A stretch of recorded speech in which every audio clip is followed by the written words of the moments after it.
कक्षा 12 राजनीति विज्ञान की पुस्तक स्वतंत्र भारत में राजनीति, अध्याय 2 और अध्याय का नाम है एक दल के प्रभुत्व का दौर।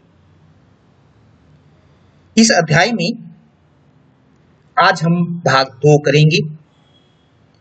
उस भाग 2 में पहले 3 आम चुनाव करेंगे। स्वतंत्र भारत के बाद जो पहले 3 चुनाव हुए उनके बारे में जानेंगे कि पहले चुनाव में कौन सी पार्टी पहले नंबर पर रही और कौन सी पार्टी दूसरे नंबर पर रही, किस पार्टी को कितनी सीटें मिली, ये सारी चीजें इस भाग में करेंगे। भाग 1 में हम आपको स्वतंत्र भारत में लोकतंत्र की स्थापना करना कैसे एक चुनौती था, इसके बारे में बता चुके हैं। तो जिन बच्चों ने भाग 1 नहीं देखा है वो भाग 2 से पहले उसको देख ले, ताकि अध्याय आपकी समझ में अच्छी प्रकार से आ सके। पहला आम चुनाव कब हुआ? सबसे पहला क्वेश्चन यही पूछा जाता है कि स्वतंत्र 15 अगस्त 1947 को जब देश आजाद हुआ और 26 जनवरी 1950 को जब भारत का संविधान लागू हुआ और जिसमें भारत को लोकतांत्रिक सरकार घोषित किया गया, लोकतांत्रिक सरकार की स्थापना करना जिसमें लक्ष्य रखा गया और लोकतांत्रिक सरकार की स्थापना के लिए चुनाव करवाने पर जोर दिया गया, तो पहले आम चुनाव कब हुई? पहला आम चुनाव अक्टूबर 1951 से लेकर फरवरी 1952 तक करवाया गया। अंडरलाइन कर लीजिए, याद भी कर लीजिए कि पहला आम चुनाव कब करवाया गया। अक्टूबर 1951 से लेकर फरवरी 1952 तक करवाया गया, क्योंकि देश के ज्यादातर हिस्सों में चुनाव 1952 में करवाए गए थे, इसलिए इसे 1952 का आम चुनाव कहते हैं। तो पहला जो आम चुनाव था वो वास्तव में 1952 में हुआ था। चुनाव अभियान, मतदान और मतगणना में कुल 6 महीने लगे। पूरा इस सारी की सारी प्रोसेस को पूरी की पूरी प्रक्रिया को पूरा करने में, चाहे वो अभियान था, मतदान हुआ और फिर उसके बाद वोटों की गिनती होती जिसको मतगणना कहते हैं। कुल 6 महीने लगे। हर सीट के लिए अगर सीट के हिसाब से देखें 4 उम्मीदवार चुनाव मैदान में थे। लोगों ने भी इस चुनाव में बढ़ चढ़ कर भाग लिया। हालांकि सभी लोगों ने वोट नहीं डाले, लेकिन फिर भी आधे से अधिक लोगों ने मतदान के दिन अपना वोट डाला। उस समय लोगों को वोट के बारे में या वोट के महत्व का ज्यादा पता नहीं था, इसलिए कुछ लोगों ने शर्म से, कुछ लोगों ने डर से, तो सभी हम कह सकते हैं कि वोट डालने नहीं गए, लेकिन फिर भी आधे से ज्यादा लोग वोट डालने गए। जब पहले आम चुनाव के चुनाव परिणाम सामने आए तो यह बात हर जगह मानी गई कि भारतीय जनता ने विश्व के इतिहास में लोकतंत्र के सबसे बड़े प्रयोग को अच्छी तरह से अंजाम दिया था। सबने ये माना कि भारत में जिस तरह से लोगों ने चुनाव में भाग लिया, जिस तरह से प्रचार हुआ, वो एक सबसे लोकतंत्र के इतिहास की सबसे बड़ा प्रयोग था। हारने वाले उम्मीदवारों ने भी इस बात को माना कि चुनाव निष्पक्ष हुए थे, इसलिए 1952 के चुनाव को पूरी दुनिया में लोकतंत्र के इतिहास में मील का पत्थर कहा जाता है, क्योंकि सबसे बड़ा लोकतंत्र की स्थापना होने जा रही थी और हमने सार्वभौमिक वयस्क मताधिकार प्रणाली को अपनाया था।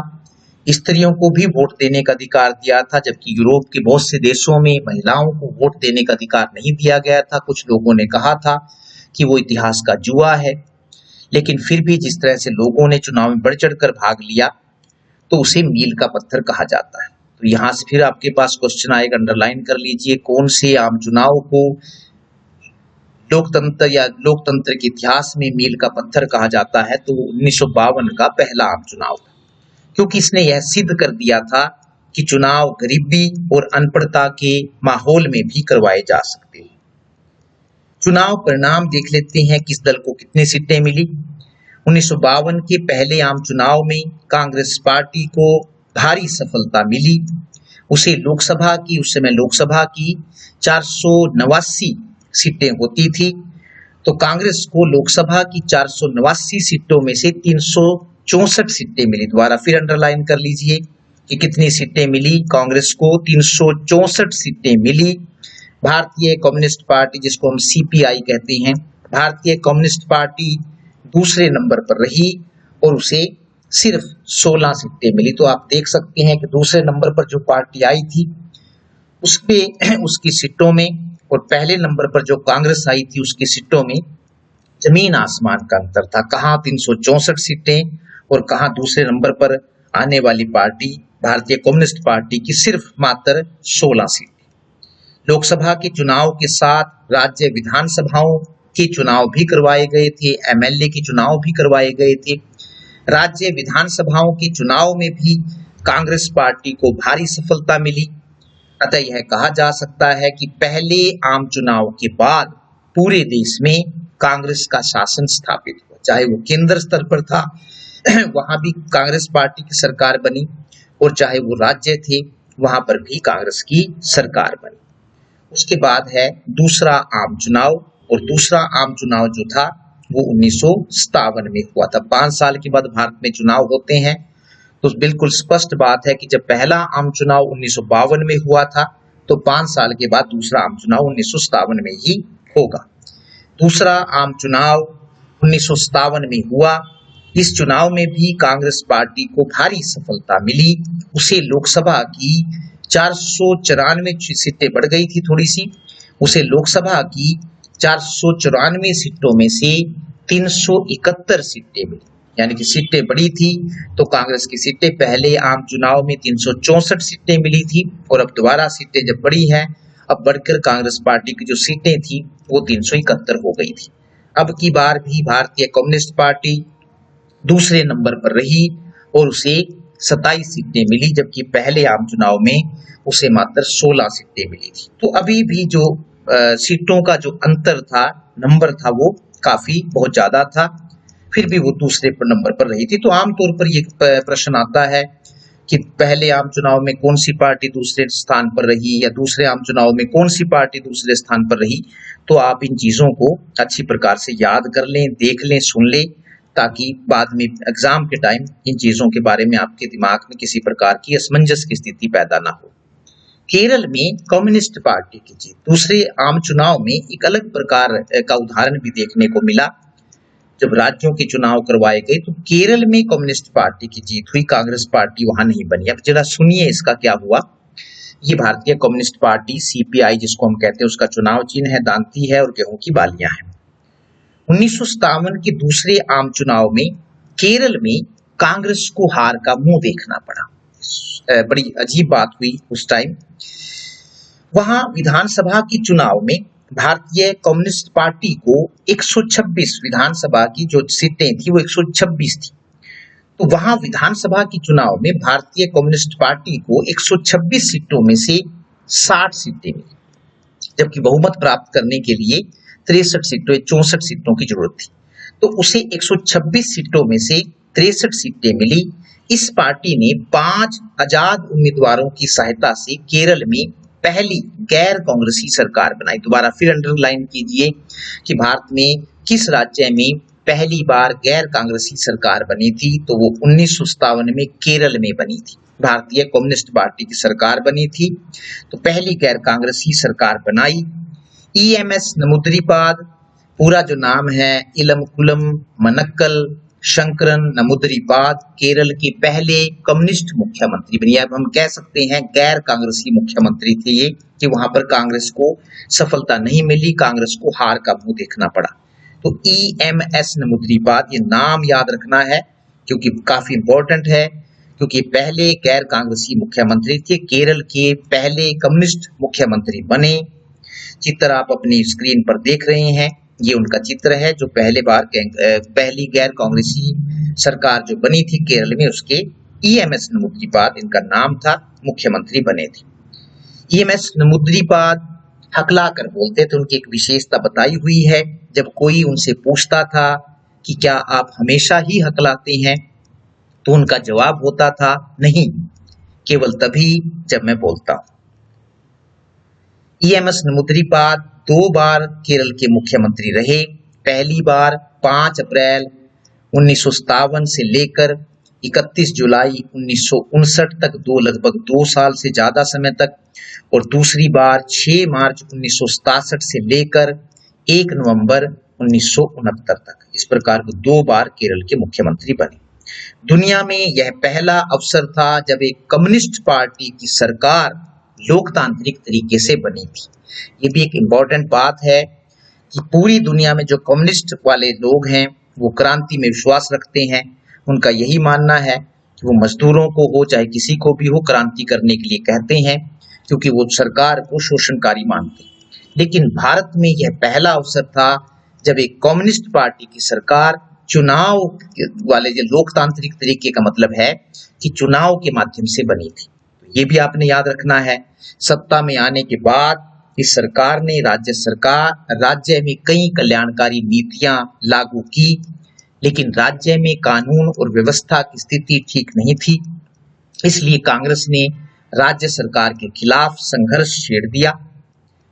1959 में केंद्र सरकार ने धारा 356 क्या कहती है कि यदि किसी राज्य का शासन संविधान के अनुसार नहीं चल रहा है तो वहां पर राष्ट्रपति शासन लागू किया जा सके। क्योंकि केरल में कांग्रेस की सरकार नहीं बनी थी, इसलिए उनकी आंखों में रड़क रही थी।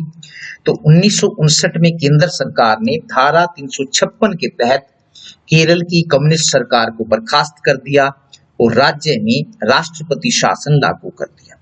जनता द्वारा चुनी गई सरकार को बर्खास्त करने का यह पहला उदाहरण था कि जो किसी देश में या किसी राज्य में हुआ था कि ऐसी सरकार जो जनता ने चुनी थी, जहां पर कांग्रेस को वोट नहीं दिए थे जनता ने, और उसको पद से हटा दिया गया था। 1960 में केरल में मध्य अवधि चुनाव का मतलब है कि जब कोई सरकार अपना 5 साल का कार्यकाल पूरा नहीं कर पाती और बीच में ही गिर जाती है, तो ऐसी स्थिति में जो चुनाव करवाए जाते हैं उनको मध्य अवधि चुनाव कहते हैं। तो 1960 में केरल में मध्य अवधि चुनाव हुए और वहां कांग्रेस की सरकार बनी। इस प्रकार से वहां कम्युनिस्ट पार्टी की सरकार सत्ता से हट गई। तीसरा आम चुनाव, फिर वही बात कि 5 साल के बाद होते हैं। तो तीसरा जो आम चुनाव है वो 5 साल के बाद 1962 में हुआ। तीसरा आम चुनाव 1962 में हुआ। इस चुनाव में भी कांग्रेस पार्टी को भारी सफलता मिली। उसे लोकसभा की 494 सीटों में से 361 सीटें मिली। आपने याद रखना है पहले चुनाव में कांग्रेस को कितनी सीटें मिली, दूसरे में कितनी मिली, और तीसरे आम चुनाव में कांग्रेस को 361 सीटें मिली। अब की बार भी भारतीय कम्युनिस्ट पार्टी दूसरे नंबर पर रही और उसे 27 सीटें मिली। तो यानी कि जब दूसरे नंबर पर आती थी वो भारतीय कम्युनिस्ट पार्टी होती थी। पहले 3 आम चुनाव के निष्कर्ष देख लेते हैं कि पहले 3 आम चुनाव के निष्कर्ष क्या निकले। तो अगर हम देखें, आपकी स्क्रीन पर इस समय आया हुआ है और माउस ये है, पहले 3 आम चुनाव में कांग्रेस को प्राप्त सीटें। तो पहला चुनाव 1952 में हुआ, 489 में से 364 सीटें मिली। दूसरा आम चुनाव 1957 में हुआ, 494 सीटों में से 371 सीटें मिली। और तीसरा आम चुनाव 1962 में हुआ, 494 सीटों में से 361 सीटें मिली। तो इस प्रकार से हम उसका निष्कर्ष निकाल सकते हैं। पहले 3 आम चुनाव के परिणाम देखने के बाद यह कहा जा सकता है कि पहले 3 आम चुनाव में कांग्रेस ने भारी बहुमत प्राप्त करके अपनी प्रभुता स्थापित की। तो पहले 3 आम चुनाव में दूसरे नंबर पर ऐसी कोई पार्टी नहीं थी जो कांग्रेस की बराबरी कर सकती थी। तो इस प्रकार हम कह सकते हैं कि पहले 3 आम चुनाव में कांग्रेस ने भारी बहुमत प्राप्त करके अपनी प्रभुता स्थापित की। इसलिए रजनी कोठारी ने 1952 से 1967 तक के काल को, 15 साल का जो समय है, जो 3 आम चुनाव हुए उसमें रजनी कोठारी ने इस काल को एक दल की प्रभुता का युग कहा है। एक दल की प्रभुता यानी कि जब एक ही दल सत्ता में बार बार आता रहे। तो याद रखना है किस समय को एक दल की प्रभुता का युग कहा जाता है, 1952 से लेकर 1967 तक के समय को। जोया हसन ने 1952 से 1967 तक के काल को कांग्रेस प्रणाली या कांग्रेस व्यवस्था का नाम दिया है। 1952 से 1967 तक के काल को कांग्रेस प्रणाली या कांग्रेस व्यवस्था का नाम इसलिए दिया जाता है। क्यों कहते हैं इसको कांग्रेस प्रणाली? तो इसलिए इसको ये नाम दिया जाता है क्योंकि इन चुनावों में अनेक दलों के होते हुए भी ऐसा नहीं था कि सिर्फ कांग्रेस ही चुनाव में भाग ले रही थी, दूसरे दल भी भाग लेते थे। लेकिन आपने देखा है पहले 3 आम चुनाव में जो दूसरे नंबर पर पार्टी आ रही थी वो भारतीय कम्युनिस्ट पार्टी थी, लेकिन अगर उसकी प्राप्त सीटें देखें तो वो कांग्रेस की प्राप्त सीटों से काफी कम थी।